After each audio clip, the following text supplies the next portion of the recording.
One of the things that I think that we need to move away from today is this ideology that the autism diagnosis, that the autism prevalence increases, the relentless increases, are simply artifacts of better diagnoses, better recognition, or changing diagnostic criteria. If you look at Table 3 of the ADDM report, it's clear that the rates are real, that they are increasing in the last 10 years, which is the beginning with the first one. Year by year, there is a steady, relentless increase. I want to, because this epidemic denial has become a feature in the mainstream media, and it's based on an industry canard. And obviously, there are people who don't want us to look at environmental exposures.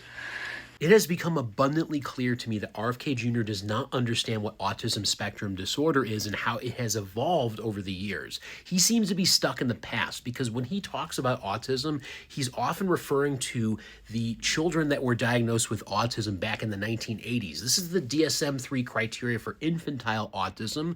Autism spectrum disorder was not an issue until 2013 when they actually created that term. And at this time, you can look at some of the diagnostic criteria for it, and it is going to be vastly different than what I'm about to show you, so pause to read.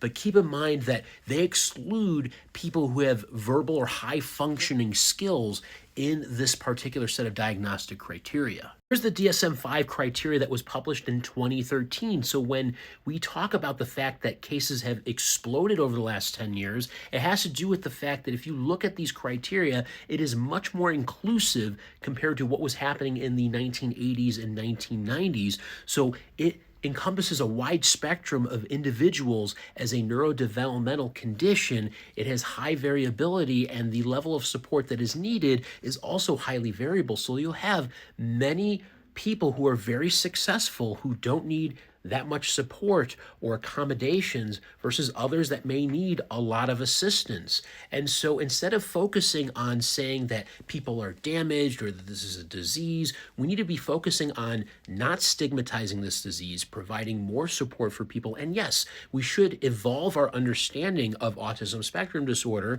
so we can figure out ways to better support people. But this is not a primary issue of an environmental toxin that's happening. We know that 80% of the time, this is genetic, and therefore we should evolve our understanding based on that, which we've been studying for decades.